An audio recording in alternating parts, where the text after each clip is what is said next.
I still remember that morning in Richmond, the kind of morning a man carries in his bones for the rest of his life. The fog was lifting off San Francisco Bay, and through it, the shape of the SS Robert E. Peary gleamed like a giant made of steel and smoke.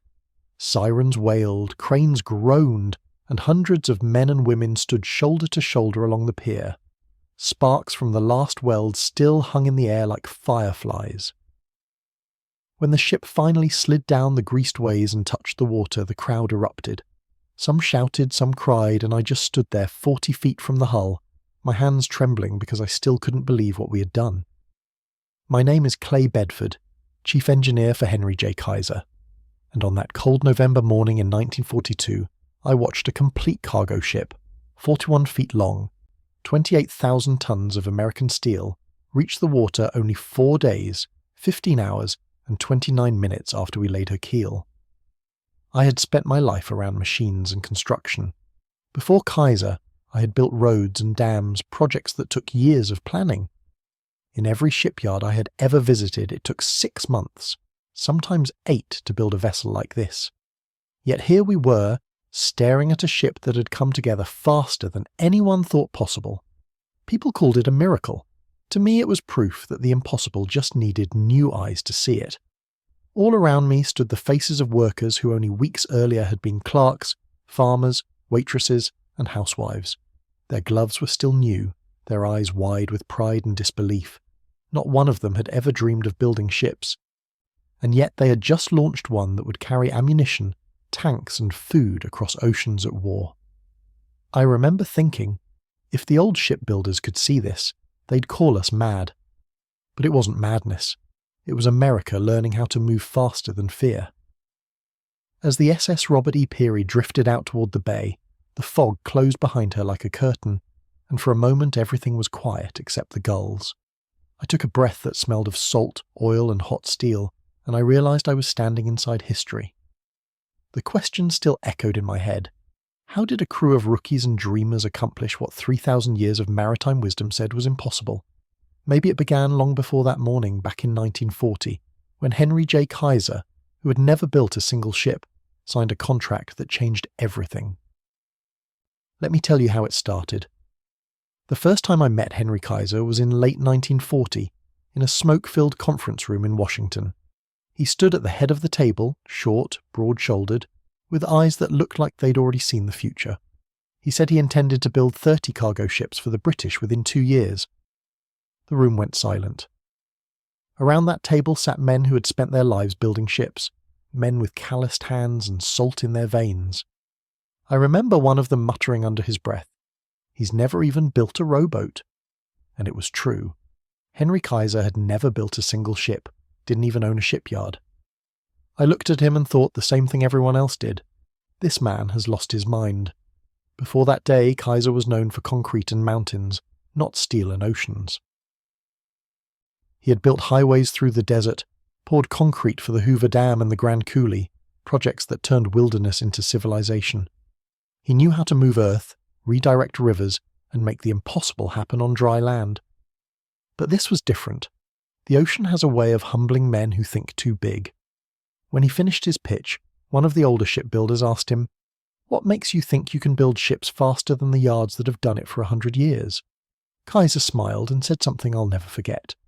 "Because I don't know the rules yet, and that means I'm not afraid to break them." That answer made some laugh, others shake their heads, but it stayed with me. Outside that room, the world was falling apart. German U-boats were sending Allied cargo to the bottom faster than we could replace it. 3.5 million tons of shipping were lost in 1941 alone. Britain was starving. If we didn't find a way to build faster, we'd lose the Atlantic before we ever set foot in Europe. The Maritime Commission needed a miracle, and Kaiser was the only man bold or foolish enough to promise one. A few weeks later, my phone rang. "Clay," he said, "I need you as my chief engineer." I hesitated. I knew what he was asking wasn't just difficult, it bordered on impossible, but there was something contagious about his certainty, like he could already see the ship floating before the keel was even drawn. I said yes, though I'm not sure why. Maybe it was pride or curiosity, or just the feeling that history had cracked open a door and I didn't want to miss the light coming through. When I hung up the phone, I sat there for a long while, staring at the empty drafting table in front of me and thinking, I don't know if I've just signed on to build ships or to build an impossible dream. I still remember the smell of machine oil and hot metal the day I walked through the Ford Motor Company plant in Detroit. It was early 1941 and the place roared like a living thing, gears turning, chains rattling, men moving in rhythm as car frames rolled past them. I watched an automobile take shape right before my eyes, every worker adding his piece, no one standing still. Within minutes, a pile of parts became a finished car. I couldn't shake the thought, if they could build a car this way, why couldn't we build a ship? The idea hit me like a jolt of current. Ships were just bigger machines, weren't they? They had engines, frames, and thousands of components that all needed to come together. The difference was only scale and tradition. When I brought the idea back to Washington and shared it with the naval engineers, the room nearly exploded. One of them barked, "Bedford, a ship is not a car. You can't hang a propeller the way you hang a bumper." Another crossed his arms and said, "You're talking madness." Maybe I was, but I couldn't forget what I'd seen on that assembly line. The speed, the order, the precision born not from craftsmanship but from process. The word prefabrication was barely used in shipbuilding back then, but I started sketching out how it might work, building whole sections of a ship in separate areas, then bringing them together like puzzle pieces. Instead of hundreds of men crawling inside a half-built hull, we could have teams working in the open air welding bulkheads, decks and engine rooms all at once. It sounded crazy, but the math was right. It could save months. When I showed the drawings to Henry, he didn't even blink. He said, "Do it." That was his way. No hesitation, no fear. If Ford can roll cars off an assembly line, we'll roll ships into the sea. His confidence thrilled me and terrified me in equal measure. I was staking my career, and maybe my sanity, on an idea that could make us legends or fools. At night, I'd lie awake picturing it. Cranes swinging massive steel sections into place, sparks flying as welders stitched the pieces together. It felt less like shipbuilding, and more like orchestration. A grand industrial symphony. Still, there was no guarantee it would work. The materials were untested, the workforce untrained, and the shipyards, well, they didn't even exist yet. Henry pointed to a stretch of empty mudflats in Richmond, California, and said, "That's where we'll prove them wrong." I stared at the swampy ground, smelling salt and clay, and thought to myself, we're about to build ships faster than anyone in history, and we're starting with nothing but faith in a man who's never built one. Richmond didn't look like the birthplace of a revolution. When I first saw it, it was nothing but mud, salt grass, and the faint smell of the bay. The ground sucked at your boots, and every step left a print that filled with water. But Henry saw something else. He looked at that swamp and said, "This will be a shipyard." Within weeks, the quiet marshland turned into a thunder of hammers, diesel engines, and shouting foremen. Trucks poured in carrying steel plates, cranes rose like skeletons against the fog, and rail tracks snaked through the mud to feed every corner of the site. I remember standing there one morning, the air thick with the clang of steel on steel, thinking we were trying to build order out of chaos. Most shipyards grew slowly, one pier at a time. We built ours all at once. We laid down 7 building ways side by side, like 7 giant conveyor belts ready to feed ships straight into the water. Around them, we designed open prefabrication areas, huge fields where entire sections of ships could be assembled before ever touching the main line.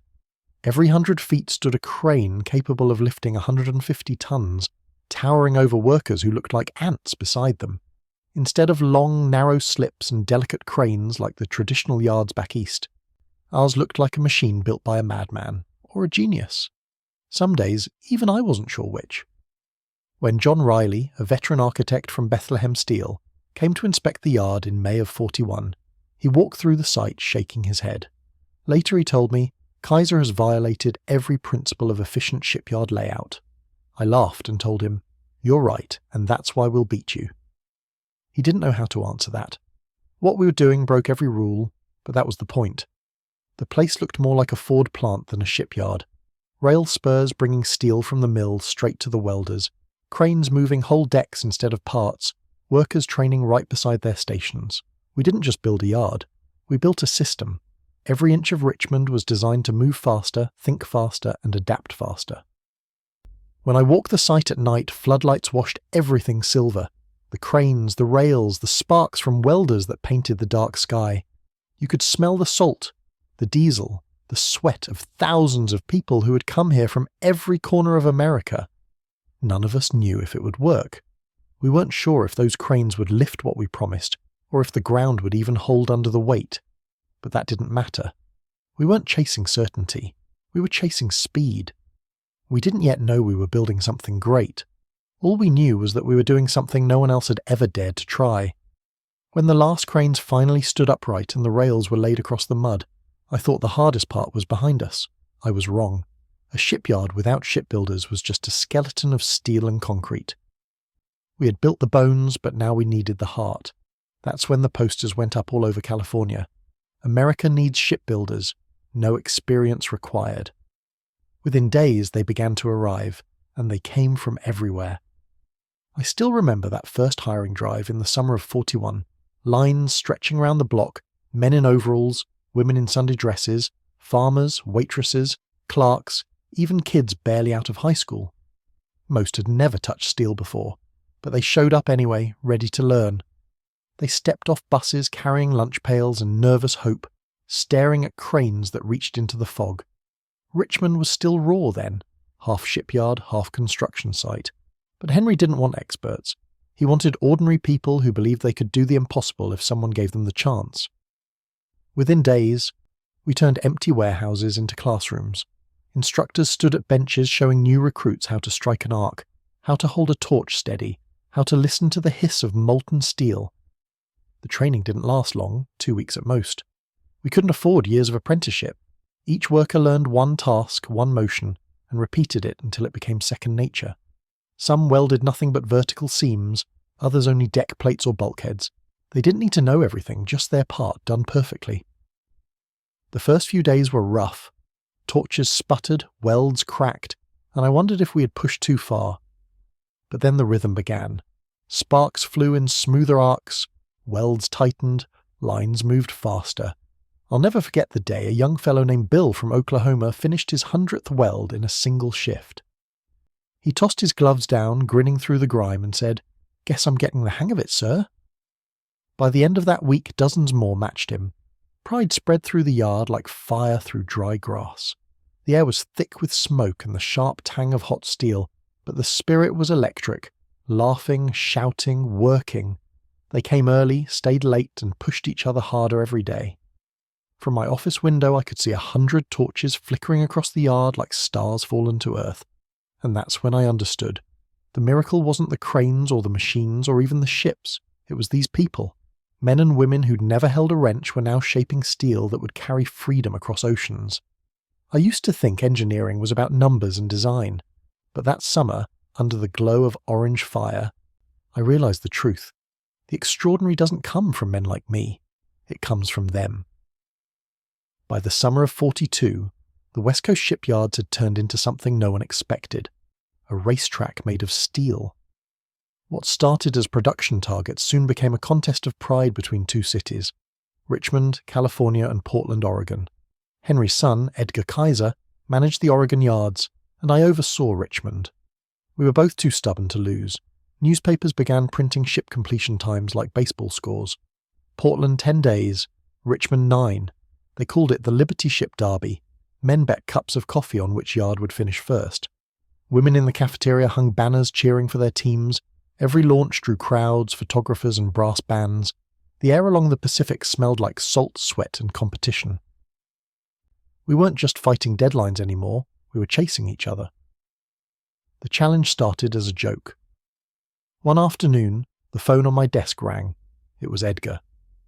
"Dad says if Portland can build one in 10 days, he laughed, then Richmond can do it in 5. I laughed too, but not for long.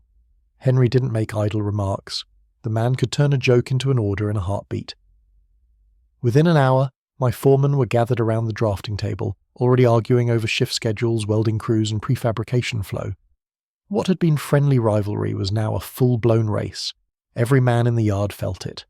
The welders worked double shifts. The crane operators ate their meals standing up, and the planners stopped sleeping. You could see it in their faces, that old American fire that lights up when someone says you can't, and God help the man who said we couldn't. By September, Oregon shipbuilding made headlines with the Joseph N. Teal, completed in just 10 days. 10 days. It was supposed to be impossible, and yet there it was. An entire Liberty ship sliding into the water before most people finished reading their morning newspaper. The country was amazed, but Henry wasn't impressed. "Good," he said. "Now do it faster." I could almost hear him grinning over the phone. Richmond had to answer, and everyone in my yard knew it.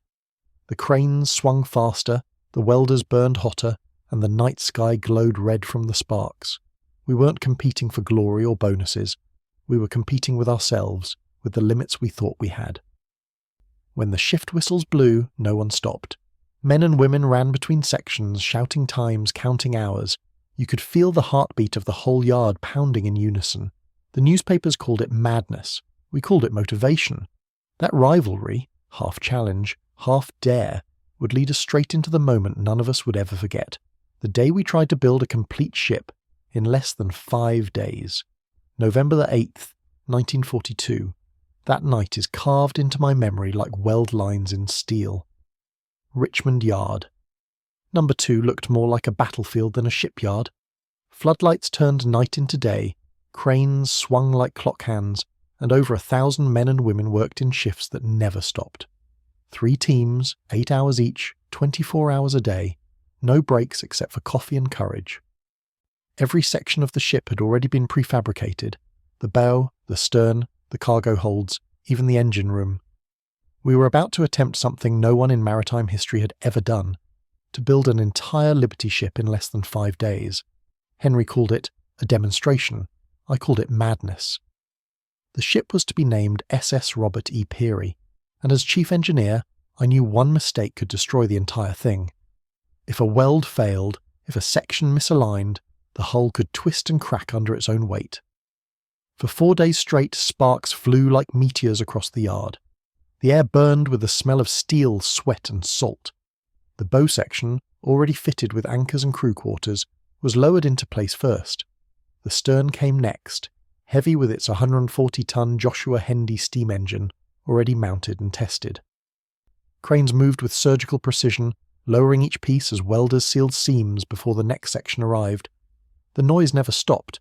The pounding of hammers, the hum of generators, the hiss of torches. I remember walking the line that second night. The ground trembled under my boots from the weight of machinery. A young woman named Mary was welding deck plates, her face hidden behind a dark mask. When she lifted it, sweat streaked her cheeks and she grinned. "We're going to make it, Mr. Bedford," she said. I wanted to believe her. By the morning of the 4th day, the ship stood whole. Every plate, every beam, every bolt locked into place. The yard had turned into one great living machine. We had shaved hours from every task until there was nothing left to save. And then, at 3:30 p.m. on November 12th, the whistles blew. Thousands of workers lined the rails, their faces grey with exhaustion and pride. I gave the signal, and the SS Robert E. Peary began to move. The greased ways groaned, and for a moment I thought she might stop, but then she slid free, gathering speed, her bow cutting through the afternoon light before plunging into San Francisco Bay. The roar that followed shook the sky. Men cheered, women cried, hats flew into the air. I just stood there, too tired to shout, too overwhelmed to speak. Nearby, Vice Admiral Emery Land turned to the reporters and said the words that would echo through history. 6 months ago, I would have called this impossible.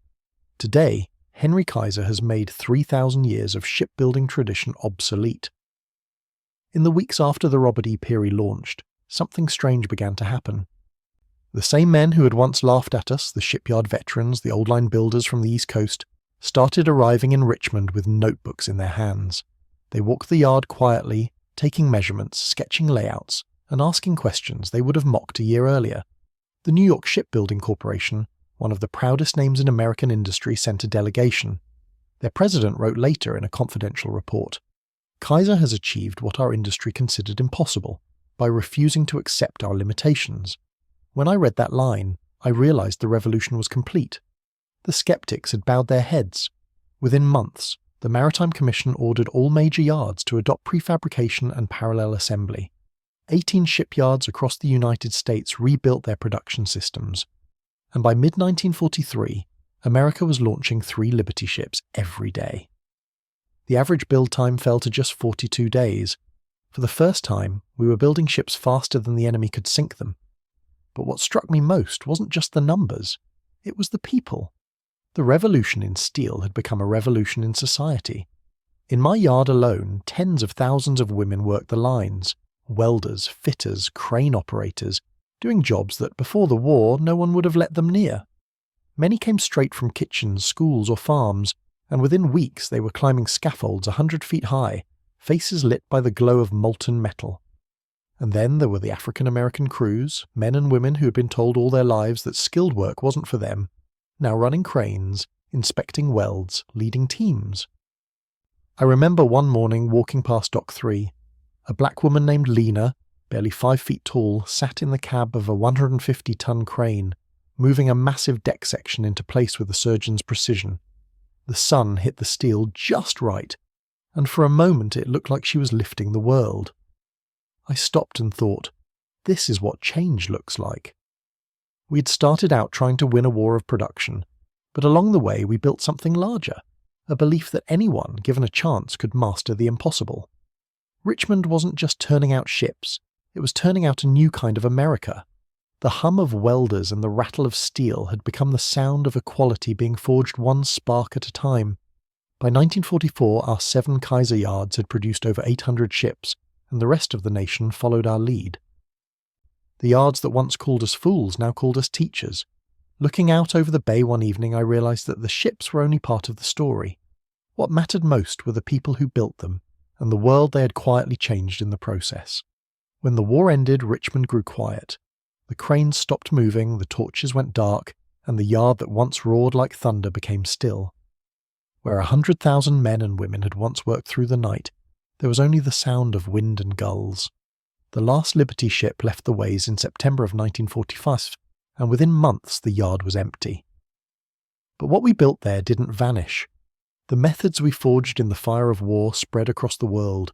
Years later, when I read about the shipyards in Japan and South Korea, vast, modern places turning out supertankers and cargo vessels by the hundreds, I smiled.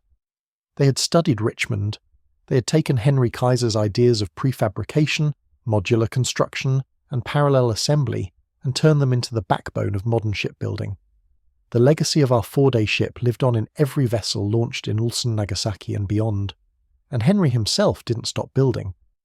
When we needed doctors to care for our exhausted workers, he created a small health plan just to keep them on their feet. That little plan grew into something far larger. Kaiser Permanente, a system that still serves millions today. Even now, when I visit a hospital with that name, I think of those long nights by the bay, when steel and humanity were welded together in equal measure. Sometimes I walk by the old Richmond site. The rails are gone, the cranes are rusted, and the wind smells of salt and memory. But in my mind I can still see them, the faces of the welders, the riggers, the secretaries turned builders, the farmers turned engineers. Many of them are gone now, but their children and grandchildren still live with the pride of what they built. They may not remember every name or every ship, but they carry something deeper, proof that ordinary people, when given the chance, can achieve the impossible. I was an engineer once, obsessed with numbers, plans and deadlines. But looking back, I see now that the real miracle wasn't made of steel. It was made of belief. We didn't just build ships, we built a way of thinking, a conviction that human potential has no fixed limit. Whenever someone says, "It can't be done," I think of Richmond. I think of the night the SS Robert E. Peary slid into the bay, sparks still glowing on her hull, and the crowd roaring like a single heartbeat. I still remember that sound. It wasn't just the sound of a ship meeting the sea. It was the sound of America stepping into a new age.